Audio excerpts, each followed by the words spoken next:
Yeah. We in this thing and we back around the water cooler. Yes, sir. What up? Tonight, ladies and gentlemen, we got a full crew around the water cooler tonight, man. Tonight, we talking. Has the transfer portal officially killed college football loyalty? Ladies and gentlemen, we're going to talk about it tonight. Coming up right after this. Let's go. Eugene Asante, bring us Boys and girls of all ages, you're tuned into the Water Cooler Talk podcast, the biggest podcast in the world. Yeah. You are now tuned in to Water Cooler Talks, covering everything you love about college football, especially everything going down in the SEC conference. So, if you love college football, you need to lock in. And now, your hosts, Nick Frazier and Marcus Fitzpatrick. Hey, boy, we back around the water cooler, man, and we appreciate y'all so much for rocking with us here around the water cooler. My name is Nick Frazier, one half of the Water Cooler Talk podcast. And the man, you can hear him, but you can't see him. Tell him who you are, boss man. Marcus Fitzpatrick, let's go, let's get it. Yes, as always, ladies and gentlemen, we appreciate y'all so much for continuing to rock with us around the water cooler, as always. And tonight, back with us around the water cooler, the one, the only, the man from Tight Sports and Alabama football, Mega Cash. Tight, how you feeling? What up, folks? You can hit me, Tight Sports, Facebook, YouTube, Blue Sky, Tight Sports Talk on X, and anybody got any home remedies for athlete's foot? Just ask for a friend. Oh my goodness, man, ladies and gentlemen. Shout out to Tight, man. Tight is back with us around the water cooler tonight, man. I got Tight as always, man. And of course, also from Auburn Addicts TV, I got the one, the only, the man, the myth, the legend, the man.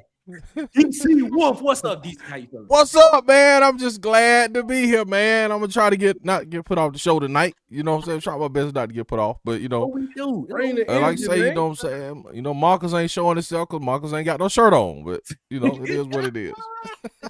Yeah, man, we appreciate y'all so much, man. It's Friday night. I ain't gonna argue with you tonight. It is what it is. You feel? Hey, man, let that man be free. Let him be free, man. Let him be free, man. Follow us on Facebook at the Water Cooler Talk Podcast, man. Follow us on Instagram and TikTok at the Water Cooler Talk. Follow us on Twitter at CoolersPod23. If you have that Twitter, if not, download Twitter and go follow us there at CoolersPod23. And of course, subscribe, like, share, hit the notification bell button here on YouTube, so you know when we post more videos and when we go live here around the water cooler, man. We appreciate y'all so much for continuing to rock with us as always, man. Man, who we got in the comments, man? The quote of the day from JT. It's time for JT's quote of the day. JT said, man, forget loyalty, man. Bring me my money. No, that's right. No, that's right. Peters, man, that's what he said. He said, Tell me my money. He said these kids are picking money over loyalty, man. That's what he's saying. That's what he's saying, man. No, that's right, man. Auburn Dad, he's saying War Eagle. What's up, Auburn Dad? Auburn Dad. How you feeling, my guy? And he said, man, yep. Yes, it is. That's how it has been. That's what I'm talking about, man. James Barnett. Jonathan Auburn Dad. What up, James? What's up, how you feeling, my guy? What's going on, James? James? Tyrone Greedy. Tyrone. Call him. That's funny, bro. That's funny. Shout out to Tyrone, man. Welcome around the water cooler, Tyrone, man. Shout out to our guy, man, for rocking with us, man. James Barnett. I got James. What's up, James? JB. Welcome back as always, man. Let's see what's going on. Auburn Dad saying Nick, Marcus, DC, War Eagle. He said hi, Tight. He said hello to Tight. That's what he said. Hey, UTJ. What's up, man? My dog? How you feeling, man? TJ? Hope all is good. What's up? James Barnett said it's about to be on in here at Auburn. Okay. Yes, it is. It's gonna be a good conversation tonight. It's gonna be a really good conversation tonight. I'm telling y'all, man. Let's go. So get ready. Let's make it happen, man. Happy Friday, my guys. Happy Good Friday. It is Good Friday. Jeff Today's Pelt. Good Friday. That's right. Happy Good Better get Friday. them plants in the ground. Get them plants in the ground before Yeah, Jeff Exactly, Pelt. man. It is what it is, man. He said James Barnett comes back in. That's my guy Jeff Pelt. Shout out to Jeff What's Pelt. up, That Happy Jeff? Friday, That's Roy right. Eagle, man.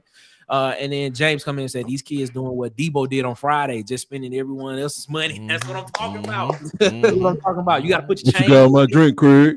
Yeah, when Debo come around, you got to put your chains away, watches, everything. Got to go up. Yes, sir. I'm gonna tuck mine in. That's it, Yes, man. Let's go sir. ahead. Let's get into this, man. This is gonna be a good one tonight. So I mean, we all know that the news of the week was the Nico Iamaleava situation at Tennessee, and I'm gonna just pose this question, y'all, because I want to get into this conversation because I feel like this conversation can go a myriad of ways in this conversation. But before we do that, Gary Bender in the chat. What's up, Gary? How you feeling, man? He said, yes, Walk. Loyalty is only for the very few rare people these days. Yeah, True. I'm listening to you, man. That sounds like a line on Hustle and Flow or something. It does. It does. Whoop. Let me pose the question to the panel, because, like I said, we can go a myriad directions tonight with this, man. And we appreciate all y'all in here. We want y'all to get in on the conversation too in the chat. Are we witnessing the end of school pride and loyalty in college football? I'm asking y'all questions, man. How y'all feel about that? I'm gonna start with Tight first. Tight, what you thinking, man? Well, we are gathered here to discuss a death, burial, and resurrection of an entity. No, but for real, I think the reason there's no loyalty is because the loyalty died a long time ago when people kind of knew they just had to suffer through whatever it is about to suffer through to get to the NFL. So then when it all fought, it's starting over as something brand new. So we only say it's disloyalty, or we describe it as a lack of loyalty because we're always pointing at our players and want them to be there. Whereas coaches have walked. I mean, I remember coaches walking from one school to another, or walking out when you least expect them to, or no, it don't happen as much because it's just one coach. And when my rival's coach just walks off, I'm laughing. Or if they have to fire him, whatever. But we had Francione. He kind of left in the middle of the night. Probably was running for his life. But so to say we lost loyalty in the players is meaning, did we have loyalty before, or were people just tied to programs that they couldn't really get away from very easily? Okay. So it looked like loyalty, but according to the courts, it was something else. Okay. And I'm still developing some thoughts, but I'll stop right there. Marcus, what you thinking? Hey, I gotta agree with Tight. My saying is loyalty is in the person, not the game. Meaning, a person has to choose to be loyal to a school. There's no loyalty in the game. Coaches can hop wherever they want to. Players should have the same right. But like Tight said, in the past, you used to have to go through a lot. You used to have to sit out a year just to transfer. Unless you was going down or up, something like that. So, I can't disagree with Tight. I 100% agree with Tight. That's just how the game has always been. Okay. DC, what you thinking? I'm gonna disagree with the fellas on that side. Okay. And I'm gonna go with there was loyalty, man. I think there was team loyalty. I think there was school loyalty, just like the same way it was NFL loyalty, NBA loyalty before free agency took over. And then players start jumping teams. Then you went to player loyalty. You know what I'm saying? So, like back in the day, the NBA I remember was the Magic Johnsons being on one team, the Kareem Abdul-Jabbars, you know what I'm saying, being a Laker, man. So when free agency took over, then I think it kind of seeded a disloyalty in the NBA. Same way with the NFL, man. Russell Wilson was just a Pittsburgh Steeler last year, man. You know what I'm saying? So in the same vein, I think it's doing the same thing with college football. Nico was just a Tennessee Vol 2 weeks ago. and we haven't even played a season. So I think that's fostering a thing where it's just like, man, I think players are kind of loyal, but I think they're more loyal to money right now, and I think it's just gonna only get worse until something comes in place. But I think is it the fact that they're more loyal to money, or players are just trying to get what they feel their value is? That's the same thing. I mean, that's because you can. I don't know if that's the same thing. I don't know if it's the same thing. I'm gonna tell you why. Because like with Nick Saban at Alabama, guess they took a discount at Alabama because Nick Saban was like, I'm gonna maximize your value. So it wasn't a money thing. Nick Saban was maximizing. You just said value, right? That's what I'm saying. It wasn't right. It wasn't money. You see what I'm saying? Nick Saban was maximizing their value, so they stayed at Alabama, and it wasn't about money. What I'm saying now, it's not necessarily about maximizing your value. More so, it's just like, bro, give me the most money I can get. If that makes sense. But that's you. But that's a part of your value. No, that's your value. That's your whole value. No, that's a part of your value. That's a part of your value because when they went to Alabama with Nick Saban, they took a pay cut to up whatever he gave them as far as physical ability, football ability, and it made them more valuable when they went to the next level because the ultimate goal is to get to the NFL. But it's still about your value. No, what I'm saying, I'm saying money is not the only indicator of your value. You have to develop skills too. You feel what I'm saying? But you have to be selected as a premier good. Okay, let me make it clear. There's some people that didn't even play at Alabama that went to the NFL. But let me make it clear, Tyke. Let me make it clear. This is a perception. Okay. I can go to just say, and I don't want to name a school because I don't want to say they don't develop someone. I name one. But just say Nick says South Carolina. Okay. If you got the same amount of money, right? You got Nick Saban over here coaching, and you got Coach B over here coaching. The money is the same. So it's some intrinsic value that money isn't counted in. So a player is going to go play for Nick Saban because he's going to up my value. So what I'm saying, money is not the only indicator of your value. It's just a part. So Nico might have been developed better, and we'll never know if he would have stayed at Tennessee and made less money. You see what I'm saying? But what I'm saying is players aren't just looking at, hey, where can I be developed? A lot of players are looking at, man, my mama and my family need a new house. Some players aren't even concerned about tomorrow and their overall development. You see what I'm saying? Some are just looking at, I want a Bugatti right now. Here's the thing I have about that. Okay, so when we talk about development, all right. That's interesting that you say that because I honestly don't feel like players are being developed at all in college football. I honestly feel like that's not happening. I feel like there are certain programs you can go to that where you can be like, all right, if I go here, I stay here 3 years. By the time I leave here, I should be a better player than what I was.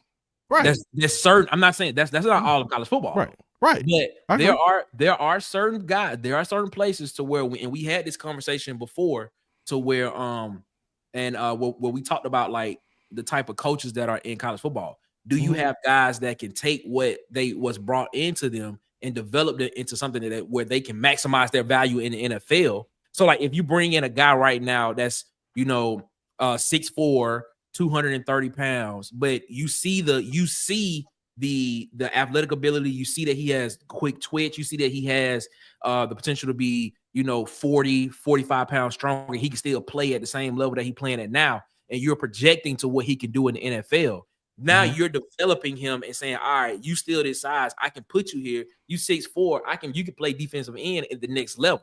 That's developing. I feel like now a lot of coaches are just recruiting guys to fit what they want to do in college. And that's not developing, and that's not necessarily developing them for the next level. And if that's what they're doing, they're just picking guys to fit a system that they're doing in college, then at that particular moment, you should just be if I'm a player, I'm trying to get what my value is to that particular program in money, because guess what?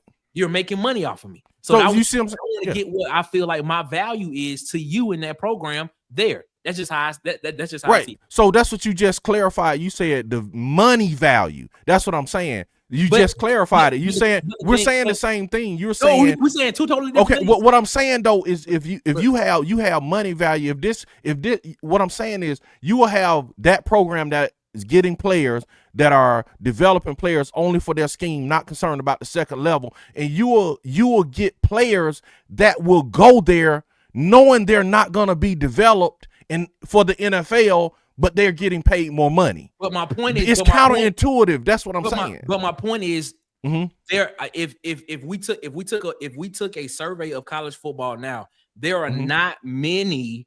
There are not many college teams that are basically taking this guy coming in raw right now, and by the time he leaves, we're looking at him and saying this could be a first or second round type guy. Most of those guys, if you look at them from high school to, from their freshman year to their third or fourth year, you can look at their tape and you can see incremental change. It's not like there's a big change, a big difference of their skill set because they were fit for a particular system in college.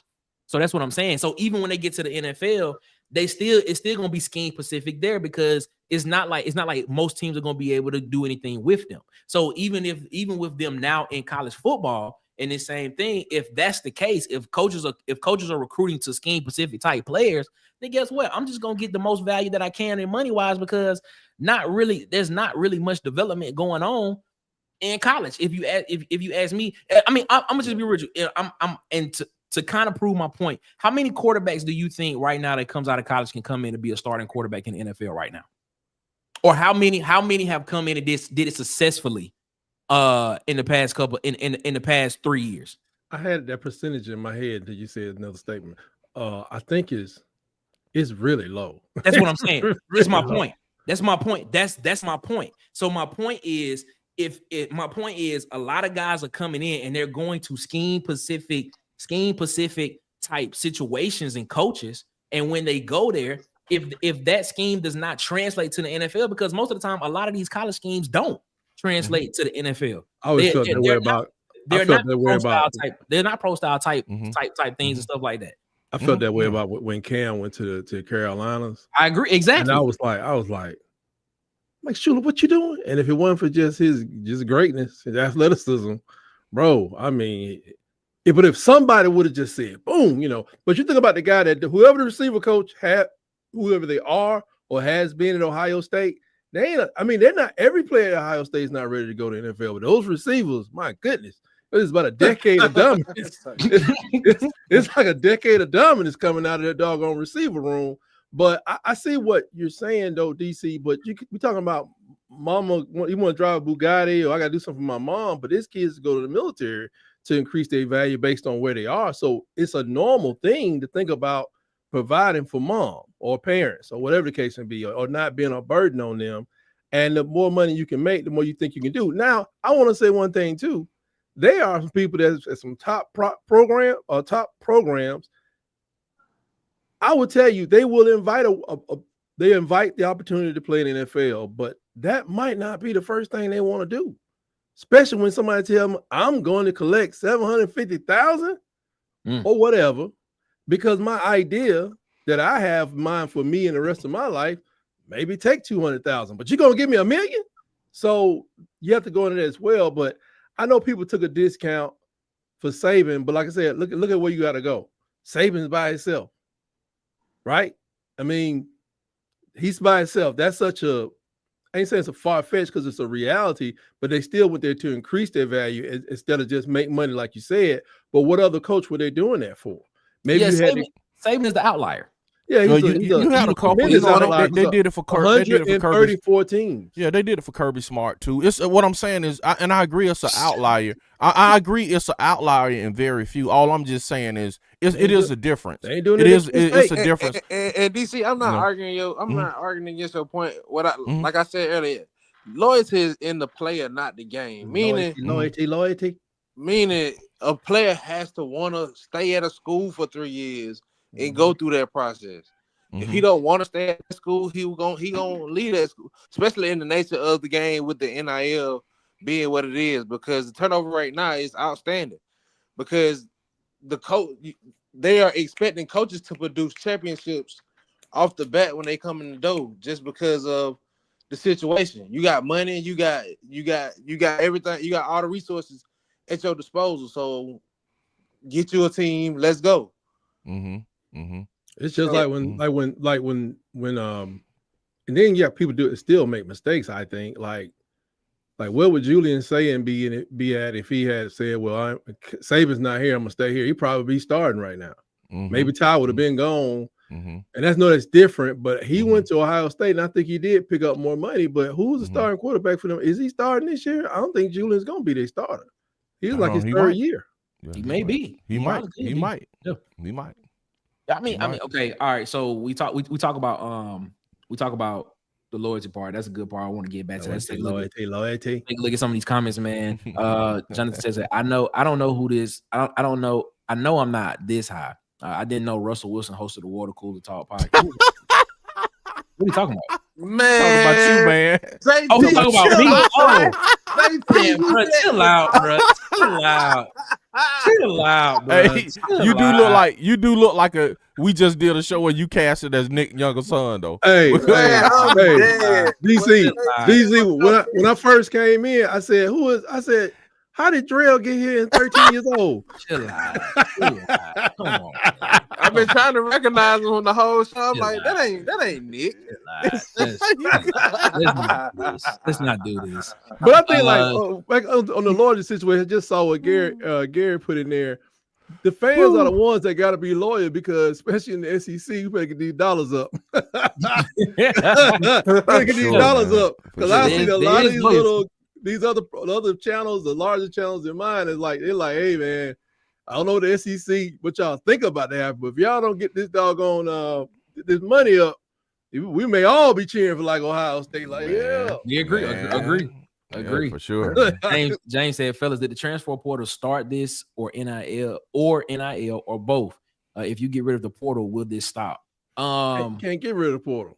No, you can't get rid of it. I think this is more NIL. I think I'm just gonna be real with you. I think it's more NIL for the simple fact because now that money has been introduced into the situation and guys are not able to profit off of their value, and they're able to profit off their value. I'm telling you, it is.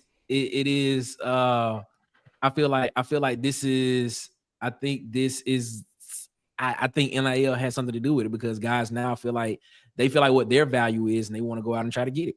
I just honestly feel that's what it is. When you introduce money into anything and a person feels as if they are undercompensated and something anything like that, even at your own job, if you feel like you're doing a lot, if you're doing much and you want to renegotiate your salary or your contracted terms with a particular organization, you feel as if, all right, I've done more. This is my value to the company. Now, guess what? I want to get more. It's the same thing.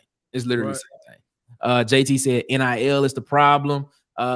Tim, the tool man, Taylor, he said War Eagle. What up, Tim? What up, Tim? What up, Tim? James Barnett in the chat. What's up, Tim? What's up? The legend of Sweet Sugar Bear Williams is right here. The Huggy Beard is in here. What's going on, man? He said, what up, everybody? Robert Smith, he said, yeah, it's killing loyalty. Ask Nico. Ask Chad Baker Mazar. It's about money. Take NIL away and Saban will come back. I agree. To that point, to your point there. Okay. So basically, if you take the NIL away, then we just have this. We go back to paying guys under the table, I guess. Yeah, but see, it's like I don't think the pay was as fluent as it is now. You see what I'm saying? I think you were paying players, but I don't think they were paying like they paying now. Here's the thing. All right, this brings up a very good thought that I've always had. I feel as if like when you hear people talk about, yeah, I don't mind players getting paid. I always feel like there's a but after that because I always feel like they don't mind players getting paid, but they don't want them to get paid this amount of money that potentially guys. So I feel like if you were to ask everybody, they'd be like, "What do you think? If you were in charge, what do you think would be a good price to play a college athlete?" I think most people would tell you $75,000. And ask them to or do less. now. Ask them to do they watch? If you're talking about basketball, do they watch the NBA? If you're talking about college football, do they watch the NFL? A lot of people who are really against it, they don't watch professional sports. They don't. Because they think it's god awful that somebody can make $30 million playing a children's game. But this is the thing. And that's their right. That's their right. You're right. It is their right. But when you look at the business side of it, and you look at like Steph Curry, all right, how much do you think Steph Curry, or if LeBron would have went to college, or Shea Gilgeous-Alexander, if they would, do you think that they would? Do you think that their value to what they brought to people that came to watch them play was only $75,000 a year? Right. Now, I did a whole thing about this, I think, before I did my channel, but I said I did use Zion Williams. The 7 months he spent at Duke, it was a joke. It didn't benefit nobody but Duke. They're the only people that benefited from him being there for 7 months. I don't know if he went to class, don't matter. Him going there was probably wasting his time. Because I mean, he was in school like that fall, and then come spring, I guess he was around. I don't know if he finished that semester. He ain't after he was going to the pros. But where was the development there? Where was the make him better there? I mean, this dude was he was monstering people and went to the NBA trying to monster folks, and they was like, "No, you ain't monstering nothing around here, boy." 30 games over there, 82 games over here, young fella. You better slow down. You better slow down, bro. I just want people to realize one thing. I just looked this up, and this is where the problem started. I don't know if this is the earliest one that recorded, but in 1951, Michigan State made a profit of $264,000. How much you think they shared with the the athletic program did? How much you think they shared with the players? Not a doggone dime. Yeah, zero. So by the time you get over into where we are now with just the football programs, so many that are making over 50 million. I mean, it's a lot making over 50 million. It just got skewed. And then, like I said, with money, the real you come out. That's what's happening. The coach, when Kelly left Notre Dame, even I was saying, man, crazy. All you gotta do is build that up because that's Notre Dame. But he was like, I can't win with these people. They got, I don't know, they too soft, they pray too much, whatever. So he went on down to LSU. I mean, people scoffed at it, but there's not this what's that word they use? There's not this continued hatred for Kelly for making that move. And other people have made moves from a college to another college, kind of on equal levels, or they move up. Franklin went from wherever to wherever. People get better, and you got people. I don't know why some people leaving Ball State. Oh man, you talking about like Lane Kiffin when he left from Tennessee and went to USC? But yeah, that, and as soon as somebody gave him a call down there in Coral Gables at Florida Atlantic or International, he dipped. Yeah, he did. Y'all coming in, we're gonna take care of you. Who's on the phone? Shout out to Dustin, man. Shout out to Dustin from the Up Tempo podcast, my guy over there. He said, "Great discussion, fellas. Not everyone is going to agree on all things going on inside college athletics right now, but it's important we listen to each other and have the conversations." It's very true. Very true. Shout out to Dustin, man. Make sure y'all go over there and check out Dustin and Blake over at the Up Tempo podcast. And Dustin is on the Just a Sec podcast. So make sure y'all go check him out there as well, man, on the YouTube, on the lands of YouTube, man. We gotta get Dustin back on the show, man. Gotta get Dustin back on the show at some point. Robert Smith said, "Wait till Auburn loses a big time player in football. It will happen and affect 2 to 3 wins." Yeah, that's the point. Like this is the question. Like, explain that to me. Explain what he's saying. Like, he's saying what he said. Well, I guess Robert just put Auburn in there, but you can insert any school. So okay, so you insert LSU. If LSU loses LSU loses Garrett Nussmeier, if Auburn loses Cam Coleman, if South Carolina loses Lenore Sellers, if Florida loses DJ Ladway, those type of guys right there could literally affect. They could win you, like you said, 2 to 3 games a season. You know what I'm saying? And there was something that Urban Meyer put up, and I know a lot of people have certain feelings about Urban Meyer, but I low-key kind of agree with what he said. You may not agree with everything Urban Meyer has done in the past and stuff, but what he did say was he was like, "Yeah, hey baby, I'm Urban Meyer. You lost Nico, but you kind of got you downgraded on your roster this year. You know what I'm saying? Right on. You downgraded on your roster this year, and he was like, "You got to play Florida every year in October, and if you lose that game, what you gonna do? Stand at midfield and tell everybody, look, we don't have a quarterback. I made the right decision. So the game is in the spring. So I mean, at the end of the day gonna end. I'm just playing. That's a Glorilla. But at the end of the day, it's all about wins, and it's all about getting a return on your investment done. So I mean, absolutely, it is what it is. Shout out to Curtis.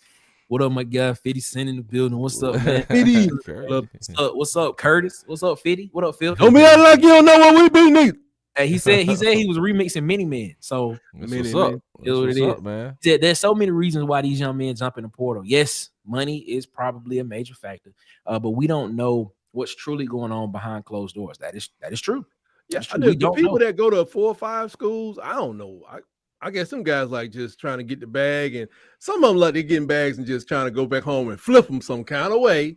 Because I mean, how you gonna go to 4 and they kind of go down as they go, but even when you go down to a Troy State, you picking up something, $20,000 and some buffet coupons, something. Because there are people leaving schools. I mean, the coach must be like, "Hey, you need to get out of bed." You know what? I'm out of here, coach. I'm gonna ask this question.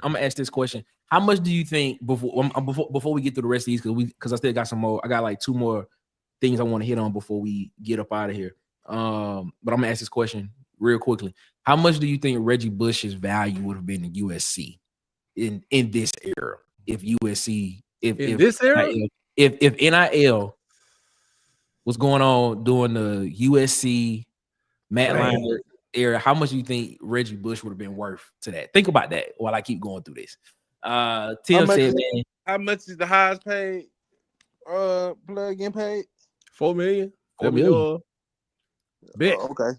Well, no, I mean, you got Bryce Underwood getting a total of 12 at Michigan. Oh yeah, well, Reggie Bush is definitely going to be 12 for 3, so $4.5 million a year, easy. Okay, all right. I mean, especially after the first championship. To be honest, I mean, seriously. Said Nick shake that mustache off and drop 15 years easy. Well, I appreciate that. Shout out to Tim. Thank you for that. I'm not even that old. Not even that old to drop 15 years. That's crazy. Shout out to my guy King Richard. What up, King? What's up, King Richard? Portal is killing the loyalty in college football because if these kids are not playing instantly, loyalty. They have to compete for that position. They run to another team. Right. Yeah. And in some cases that makes sense. I'm just be honest with you. If your son's sitting there pinched between a phenom as a freshman and some guy body that's going to at least be given a shot to dominate, whether he came from the portal or whatever, and your son is right there in the middle, and then you got Texas Tech producing players as quarterback, and then you looking over at Texas Tech, they hoping they can get a top 100 quarterback, and sometimes they do, sometimes they don't, or they make them. I don't know what they was doing out there. Yeah.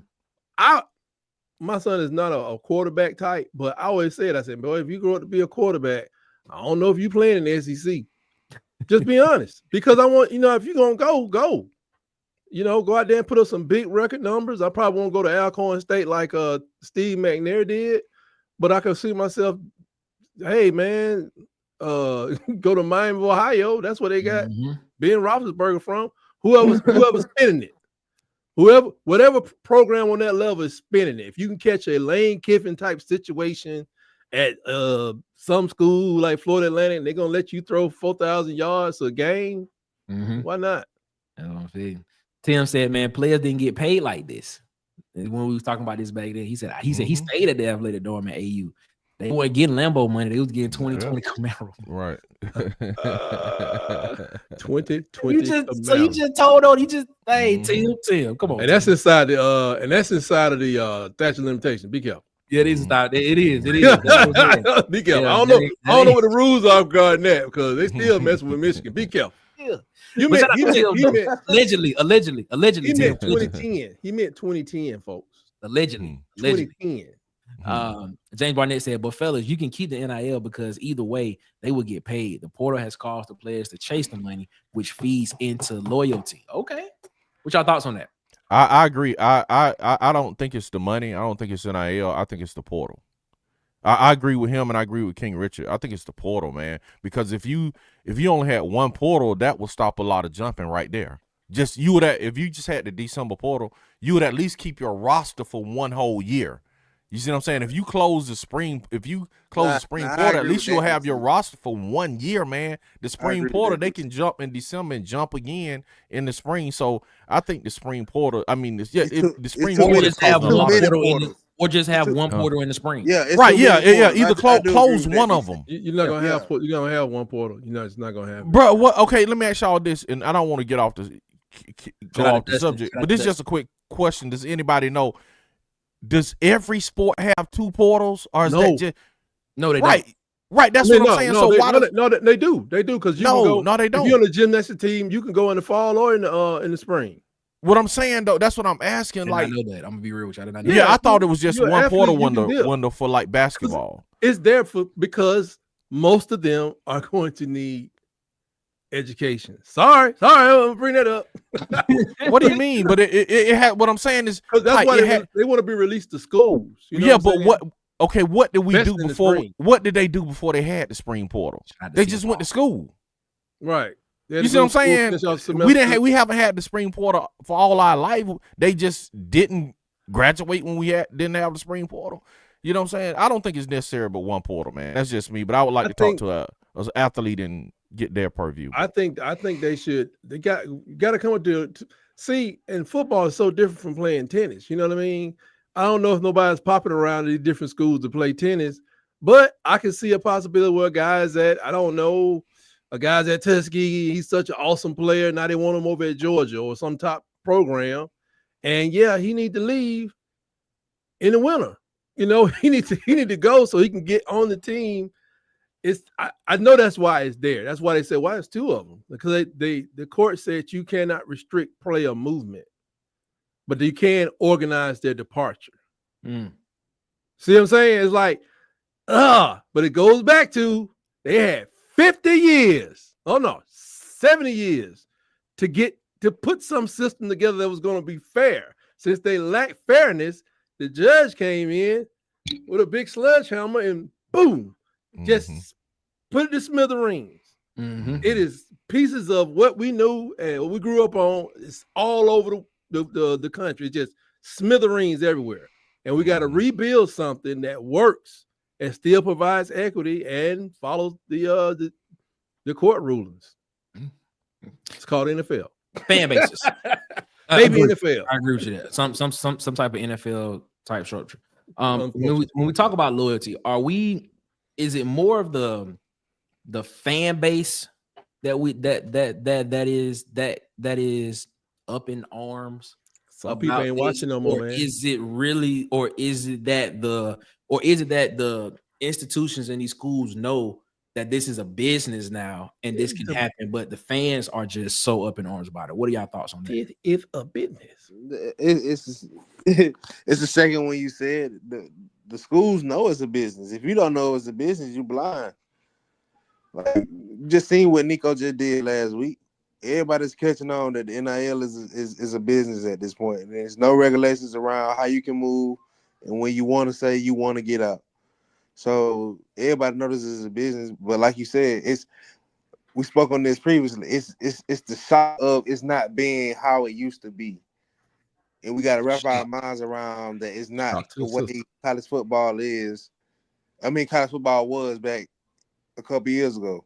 That's why a lot of people not gonna watch for a while. A lot of people be like, I ain't watching this anymore. So you feel like people would that affect the bottom line? I think it's already affecting our bottom line. I think over on this side, I just think that a lot of these people did not love the NFL. First of all, they should have a team in Alabama. Second of all, they weren't about to go for the Falcons. They think they get paid too much to be playing football, and so that's why I like college ball. But now college ball looks just like football. I think college football like NFL. I just don't think it's gonna take a big hit like that type because of alumni. It'll bounce back. I think alumni gonna keep it strong because what you gotta take is a lot of people come to these games and watch these games because they went to these schools. They attended some of these universities. It's a tradition, you know. So a lot of those traditions are gonna break because of NIL. Yeah, well, I'm just saying, like, even with the NIL, I think more people that come to the games probably are Dirt Road alumni, but I take that back. I just talked to somebody who he works with a lot of blue collar guys at his particular company, and these guys get their bonus checks or their tax returns, and they're spending money on tickets at the University of Alabama and Auburn. That's just like, it's a god awful, ungodly amount. Mhm. But when that guy says he's tired of this NIL and 1 minute Milrose here, next minute he's gone to another school, something like that. I think it's gonna fall off, but it'll come back. People just got to get used to this new paradigm. Is it really gonna fall off though, or are we still No, I gonna mean, be sitting, fall or are off. we still gonna be sitting in front of our TVs? Or all these stadiums still gonna be filled? I am, We watch yeah. these games every Saturday Yes. coming for the next 2 to 3 years. I mean, But as much as people still talk about it. I mean, let's just be real about it. Let's look at the business side of it. How much is ESPN paying for the rights for SEC football for the next 5 years? What is it? $1 billion a year or something like that. And that's divided between 16 schools. So that's still going, some of that money still going to the school. So how much is this really affecting the bottom line on the business side? I think it's just short-lived. It's short-lived. It's short. I'm upset. I'm mad. 2 years, you'll be right back. Okay. Because I don't know though, man. I don't know. It depends, man. It depends on all these athletic directors are talking about they need to get more money in the SEC. I don't know if y'all heard that at y'all school, but everybody's talking about it. Absolutely. And I think that's the dip right there. And they know that Ohio State and them already had money to spend. But that's the thing. I think they're just trying to get it just so they can just keep up with those schools. Right. Because they know in order for them to get that money, they need that money in order to have a roster to compete. You just saw it with Ohio State last year. Ohio State, what, 21+ million, and they won a national championship. And so now I think schools are saying, like, if I have the money, 31 or 41. I don't know. Yeah. It was one of them. But I mean, it's in anything, any entity that has the most money majority of the time, and they can get their message out, they can get the right amount of assets or people in they coffers, normally ends up winning or normally ends up being one of the top finishers. And we saw that. You saw Texas was one of the highest paid teams. They was in the college football playoff. Ohio State, Oregon again. So you're looking at all these, and that's the reason why every year when we come around in the beginning of the year, when people talk about who are the teams that potentially could be contenders, you always hear those same schools because they are the ones that normally have the biggest wallets. So I mean, like, are we really sitting here and are we really going, like, if there was a real if there was real backlash and not what I consider some of it to be kind of fake, like if there was a real backlash to it, people would really stop watching and showing up. Oh, they know it's just going to be like like I said, just a subtle dip for 2-3 years. I just know that there's people that really cannot stand the NFL. That's one reason I would expect the NFL to have like 32 100,000 seat stadiums, but they don't need them. But they know they're gonna get their TV revenue, and they selling that merch. So I think you're gonna see they'll see a dip like in their merchandise sales, which comes from more than alumni, especially at many schools, more than alumni. I mean, and I just think it's gonna be temporary. Like some people gonna fall off, but you know what? That 12-year-old turns 14 years old. He started cutting grass so he can buy him an Alabama jacket. So it's just a small little dip, but a lot of the people that's in the greatest generation they call, they like, man, I ain't feeling this. You supposed to you shake a man's hand and you got, ain't a lot of people like that left, but when you shake a man's hand, it means something. Those type folks, yeah. They may watch the game. They're not gonna go to the game. They may take the RV out to the park, still watch the game, but they're not going to the game. It's just a little temporary glitch, just like that thing. Once you get they got to do something because they did have a fall off in the national championship. The last 4 games was The ratings were not where they wanted them to be, contrary to what Kirk Herbstreit said. There wasn't an SEC team. That's the reason why. No. See, Kirk Herbstreit said we don't need the Alabamas and Auburns up in here to get a crowd. We got all we need. You got Ohio State, you got Michigan, whatever. Not Michigan, you got Ohio State, Penn State.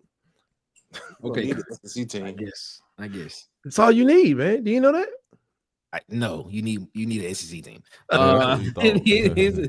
Here's the thing. All right, so I'm gonna ask this. We're gonna get up out of here, man. They had Texas. They didn't make it to the national championship game. But they made it to the semifinals, wasn't it? They did. So they had the SEC. I'm just saying. Not the SEC championship. I mean, not the national championship game. I'm just saying. No, they was in the semifinal because all the semifinals, both semifinal games and the finals they were way off. I don't know who the final four were. Texas made it to the quarterfinals. Quarterfinals, okay. Yeah, the quarterfinals. Because they lost to Air. No, they made it to the semifinals. You're right, because they beat Arizona State. You right. They did. They made it to the semifinals. My bad. Like, tripping. But they'll be back. But people still gotta associate Texas with the SEC. Still, it's still kind of new to people. Yeah, it is. It is. Let me ask y'all this: I still don't know how I feel about that. Is this evolution a bad thing, or are we just holding on to nostalgia from the old days? DC, what you think?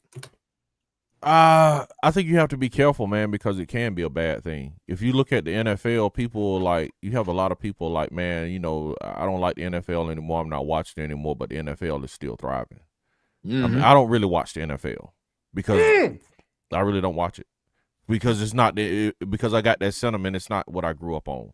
So I stopped watching it. The same with the NBA, but one entity is thriving and one look like they may be on a little decline. It's yet to be seen with NBA. They're complaining now about losing their viewership and losing people.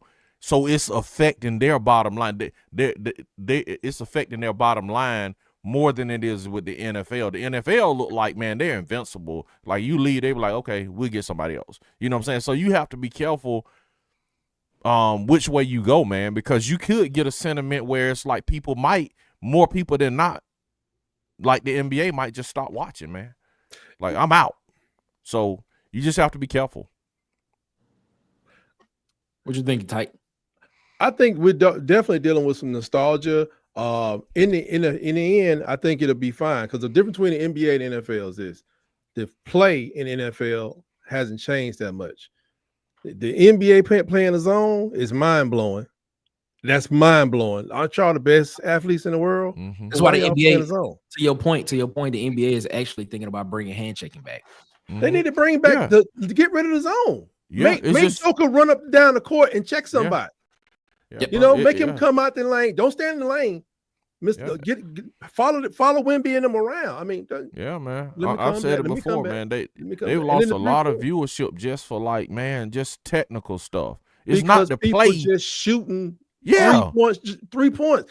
I heard the guy talking about we just had limited to 15 3-pointers because that's the average 3-pointers that were taken during the Jordan era of the championships. Mm-hmm. 15. Now you got, man, if Steph don't shoot 16 times, and then somebody else then the rest of the team gonna probably shoot another 16. It's like you just sitting there watching people run. You're sitting there you pay all this money to go to a game. People run about 45 feet. Mm-hmm. Hold their hand up and then run down here and wait for the three. Yeah. That ain't no sport. When you really think about it, that's not a sport. It's a 3-point contest, man. Right. With a little jogging in between. Yeah. What you think, Marcus? What you got, Marcus? What you got? Go ahead. Like I said, I mean, I have to agree with DC, man. I feel like it's a personal preference at this point. Like if you watch the game and you enjoy the game in the current situation, that's you. Me, I get stale with situations about the dollar instead of the passion of the game. Mm-hmm. So it's just like eventually, passion don't pay bills. I'm just gonna say that. I just had to throw that out. That just popped in my head. That just popped in my head. I'm sorry. It just popped in my head when you said that. I definitely 100%.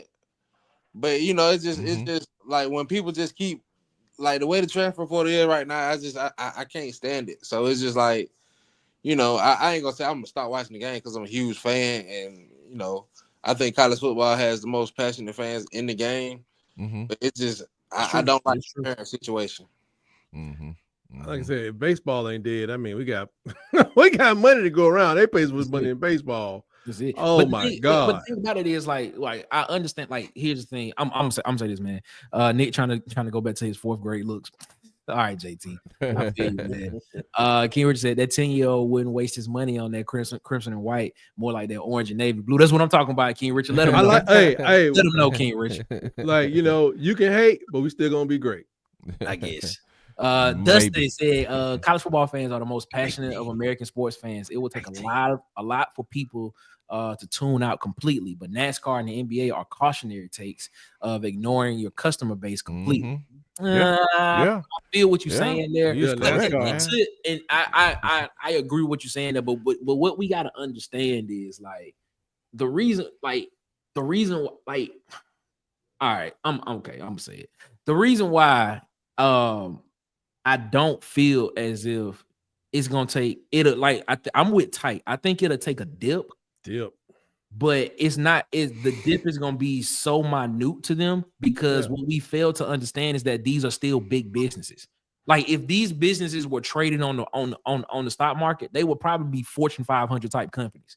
To be completely honest with you. So when you are a big business like that, you already have guardrails in place that if one area falls off, you still have these other areas to kind of prop it up until that other area comes back.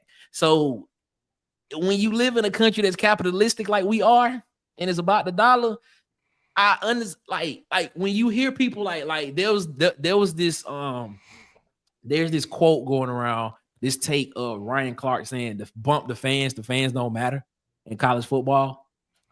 He said they don't get up. He said they don't get up. But the thing is, it wasn't to the fact of him saying the fans don't matter. He was basically talking about it's about the players and the players negotiating their contracts and stuff there. But it's almost like your job, to be completely honest with you. Like if you lost your job, they would probably have somebody in your spot within 2 weeks. They will post that job, and then somebody else will be in your spot in 2 weeks. And that's what and I understand that's the killing thing, because people don't want to realize that they do this. I would say a certain generation below age 50, a lot of people just ain't staying around their jobs because they are provided with everything they need from that one job. But the difference it may stay there 4 years though. I mean, the difference is with that, Nick, is in sports, they can't do your job as good as you can. This is what you got to understand though. It's a business first. The sports I understand. The sports, the actual football on the field, the basketball on the court is secondary. Like it's literally business first. Like you watch the product. Right. Yes, you're watching the product. Yes, the product. Steph is a product to the Golden State Warriors. He's an asset to the Golden State Warriors. That's what he's considered as. He's considered as an asset to them. He could be traded to another team, and his contract could be he could be cut or anything like that. This is a business to them first. That's the reason why a lot of those guys that run the front office have MBAs and came from Harvard and Yale. Yeah, but just being real. That's just what it is. This is a trick about it though, and you know what I'm saying. I agree with what Dustin says, man. It's like it's a business first. I agree, but you can't give the illusion that it's a business first. When you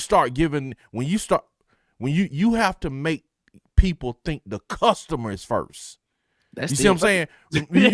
What I'm saying is, in a business, you got to make the customer feel like they are the priority. When you start showing that it's just about business, then you start neglecting your customers, man. And be just, I don't know if they are. It's just about the transaction, dude. But you're talking about the school. The players wouldn't have that perspective. No, the coaches are going out. The coaches are getting Jackson Arnold. They're going out and getting Isaiah Horton, because I'm trying to put the best product out here for y'all to see. But like you just said, why are you putting the best product out there? Why did you just say it? But see, I'm saying, why did you just say, why are you putting the product out? Are concerned with the fans. Right, exactly. But we're talking about the players. The players, we talking about the players. Yes. I'm talking about just college football. What y'all doing? Good. I'm talking about college football as an entity. Okay. I'm talking about college football as an entity, man. It's just like, dude, you can't get to the point of, and I didn't hear the whole context of what Ryan Clark is saying, dude. It's all about the fan, because the fan is footing the bill. And I think that's what people forget in all sports, professional sports. The fan is footing the bill, man, completely. Or is it advertisers? It's the fans have to. The advertisers are not coming if the fans are not there. If the fans aren't there, bro. If the fans ain't there, advertisers ain't coming. If you're in front of the TV, you still no. That's a fan is there. It's the fan. My TV is on. You're a fan. Okay. You a fan watching the show. If the Nielsen ratings don't come out and say these people are watching, advertisers are not coming. So it is all mixed up between the player and the loyalty issue. I think I'm not. Our athletic directors still love us. They do. I agree with that. They do $20 million on kids they don't know. They said, you need $20 million, coach? Okay. Hey guys, look who we got. The players though, ain't like, hey man, mama go to work at 4:00 in the morning. Daddy need a new truck. My sister need a facelift. You know, these type of things, man, it's two different things. I think that college football doesn't act as everybody's mad at the NCAA or whoever's in charge. I do not know. I think putting the SEC and the Big Ten in charge is a real big mistake, though. I think that's a huge mistake because they may tear away and the other people make us go do what they want to do. But I do understand if they would act like an entity, then they would come to some agreement and get this thing on the wraps. I still think we have like a P contest as to see who's actually in charge. Like one of these commissioners want to be in charge of the whole thing. That's the truth of the matter. And if they want to act like an entity, they got to bring in all the commissioners from all the conferences, sit down at the table and be like, hey, we agreed to let the players do this. And so they can unionize and we come some kind of agreement to stop all this going back and forth. So you can lock people in for 2 years. You don't even know the player union in college in the future, it may not even allow you to get a 3-year contract, but at least you're going to have the guy for 2 years. Good point. But that's acting as an entity, is seeing all them conferences coming together, stop calling people group of 5 like they somebody's stepchildren, and come in as men and sit down. That's a good point. And if you better than them, just keep beating them on the field. You ain't got to put them the group of 5. That's an ESPN construct. They making them the group of 5. Don't worry about them. We're gonna treat them like doo-doo. We're gonna take one of their teams, put them in the playoffs, and they're gonna be real happy. They're not. That's another reason some folks may not watch, because man, once they get past their conference championship, they could cut the TV off for a little while or forever. But and they're gonna be losing players. This group of 5, they're gonna be losing players to the Power 4 or 3. As soon as they knock off the Big 12, they walking up behind the Big 12 with knives right now. Like, hey man, how you feeling, bro? You doing good? You looking good? You looking good? Hey, look over there. They trying to knock the Big 12 off. They can see it. That's funny. Huh? That's funny. Okay. It's like some Game of Thrones going on. Everybody on the panel agrees that the fan is important. Everybody agrees, right? Yes. All right. Cool. I know I'm important. I am somebody. I'm a man. I am important. I heard that, man. Man, that was a good conversation, man. Anything else y'all want to add to this conversation before we get up out of here? We've been on here an hour, and I know we don't want to keep people too long because it's Friday night. It's Friday? Yeah. I ain't put my trash out. Wow, that's crazy. That's crazy, man. Missed it. Tell them where they can find you at, my guy. Tight Sports on YouTube and Facebook and Blue Sky, and I'm at Tight Sports Talk. Sometimes out there on the Badlands of Twitter, better known as X. That's what I'm talking about. Hey, be sure to poke that like button. I let them know let the algorithm know what we're doing over here at the Water Coolizzle. Appreciate that. DC, what can they find you at, man? Man, you can find me at Auburn Addicts TV, man, on YouTube, and at Auburn_Addicts on all platforms, man. Catch me and Tight on Wednesdays doing what we do, Iron Bowl debates, and me and Nick on Sunday at 6 for Have You Heard Auburn News Today, and all of us after every game. Phew, during the season, man. So that's OnlyFans too. Is it Auburn Addicts OnlyFans? No, man. No. Oh, you said all platforms. Yeah, all platforms. What about MySpace? I got MySpace. Hey, come on. You got a Bebo account? You got a Bebo account? Hey, Marcus, you He still have a said, Bebo account? he said all. If I do, it's so I don't even know if they still. I don't got even know me how to to get back to Bebo. That's the funny part. I don't even know how to get back to Bebo, bro. Like I don't even know if I don't even know what B-boy is. Don't Me go either. to the Bebo was order. Twitter before Twitter. Oh, Really? okay. Yeah, Bebo was Twitter Wow. before Twitter. Wow. But it was like for high school though. Like you like the thing about it was you could like make your whole page. Like, man, I had something, man. It was dope. It was dope. You just had to be. I can't remember my MySpace stuff. I can't When y'all remember. get a chance, go look up BBS bulletin boards. BBS bulletin boards. What that Is that like sound? the yellow nasty? pages? What that It's- sound? it- nasty? No, it's just like you see. it's just like you see how the comments come up on the screen. Everybody. People just go and they just put comments in, right? It's be rolling, and so if you got a comment with somebody, you get in the middle, and you just say, "Oh yeah, I did see that." And they just all these comments are just coming together. It's like it's real. This is like dial-up time, y'all. That's way back. Okay. Bulletin boards just roll, yeah.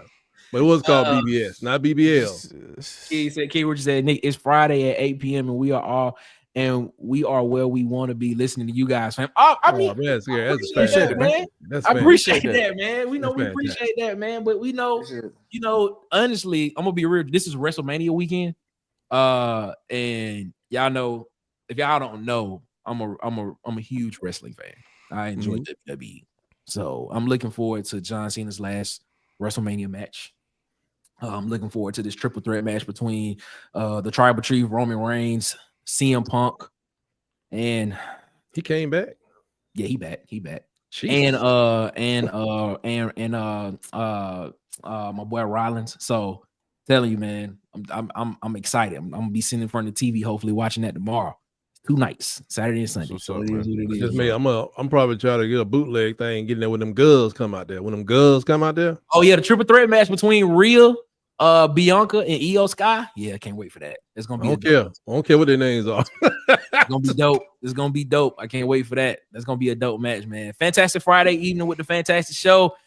Thanks, fellas, and happy resurrection. Yes, this is Good Easter, Friday, man. Yes. Shout out to our guy 5th. Shout out to our guy 50 Cent, Curtis Jackson in the building, man. What you said, guys? Channel was again? That in the comments. Dustin. Yeah. Make sure you all go follow the Up Tempo podcast, Dustin and Blake. Lot of great content over there, man. Got to get Dustin back on the show. Dustin and Blake come on Tuesdays and Thursdays at 6 p.m. Central our time. So make sure y'all go check them out. And then Dustin has does a pod with the Just a Sec pod. So it's just a sec, like SEC. He does that. Right. That's what's up, man. That's dope. He does that as well too. So make sure y'all go follow them over there as well. Make sure y'all go follow Sharpshooters Podcast. As well, man. Make sure you check them out. And make sure that you go follow. I got Auburn Tez at its SE season. He got content coming on the way as well, man. The Avengers. And Bubba and the Old Man. I forgot about Bubba and the Old Man. We forgot about Bubba and the Old Man. Somebody asked about them. Yeah. We forgot about Bubba and the Old Man. Make sure y'all go subscribe over to Bubba and the Old Man on YouTube as well, man. And of course, man, make sure y'all come over here and follow us on Facebook at the Water Cooler Talk Podcast, man. Follow us on Instagram and TikTok at the Water Cooler Talk. You have a Twitter account, please go follow us on Twitter at CoolersPod23, and of course, subscribe, like, share, and hit the notification bell button here on YouTube so you know when we post more videos and go live, man. If all hearts and minds are clear, ladies and gentlemen, you all have a happy Easter, man. We'll get up out of here. Y'all have a good one. As always, better yet, y'all have a great one. Y'all be blessed, man. Make sure y'all get the man upstairs above his. We'll see you Monday, 8 p.m. Eastern, 7 p.m. Central, back around the water cooler. But we'll be on Sunday. Are we going to be on Sunday? Yeah. Well, so we'll be on Sunday. We might be on Sunday. It is Easter, man. It is Easter Sunday. I don't know. Just stay tuned.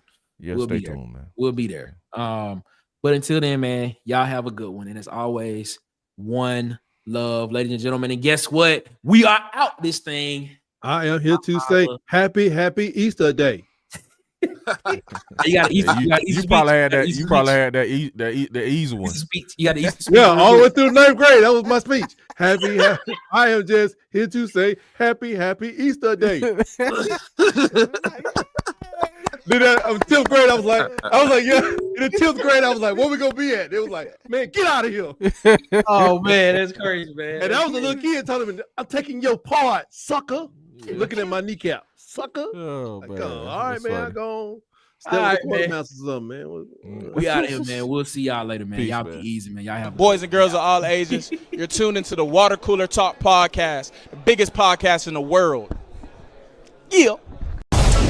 Thanks for checking out this episode of Water Cooler Talks with your hosts, Nick Frazier and Marcus Fitzpatrick. Make sure you like and subscribe on your favorite podcast platform so that you never miss an episode.